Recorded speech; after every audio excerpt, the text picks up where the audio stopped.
esteemed principal of this institution,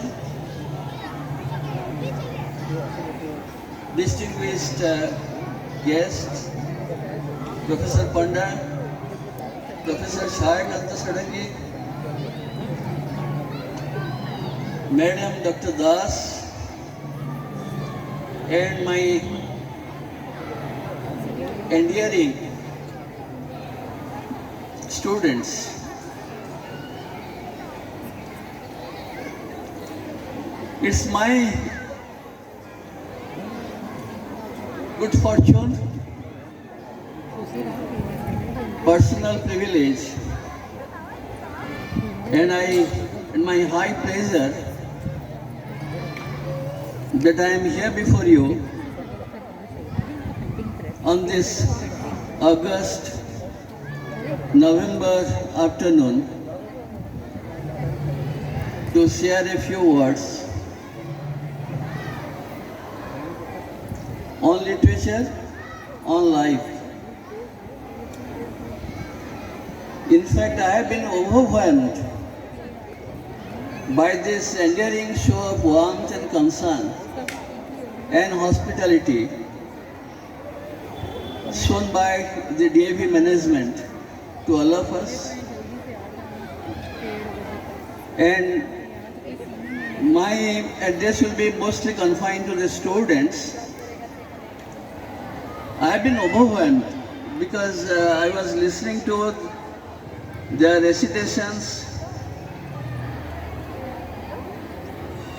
their self-made poems, compositions, and I was reminded for a moment when I was sitting there, I was very much reminded by my own days when I was a student, humbling student.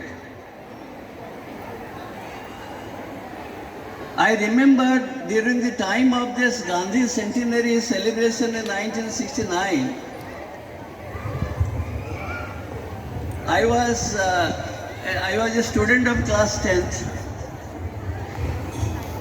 and I was given the responsibility of reciting Tagore's poem, Where the Mind is Without Fear. So full of nervousness, tension, but I did that.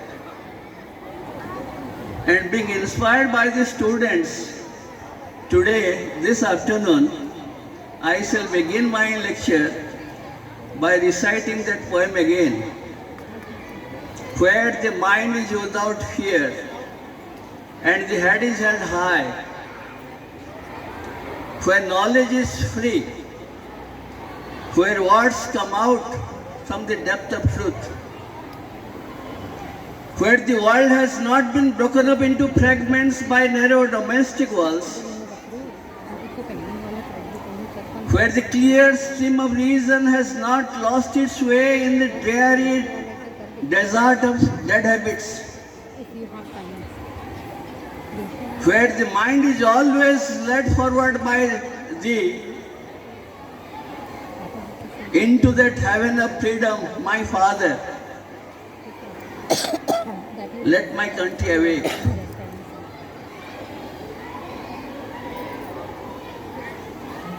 So, this was Tagore, dreaming of an ideal India. Time was different. And this is a poem from Gitanjali, for which he was awarded the Nobel Prize. Time of the freedom struggle. And Gandhiji was dreaming of a Ramarajya.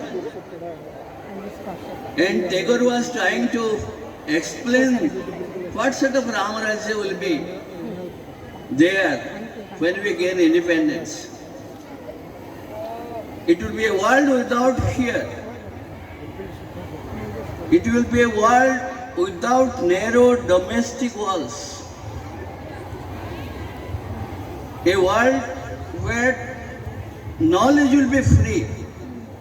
Imagine those. We are still struggling to have such an ideal India. And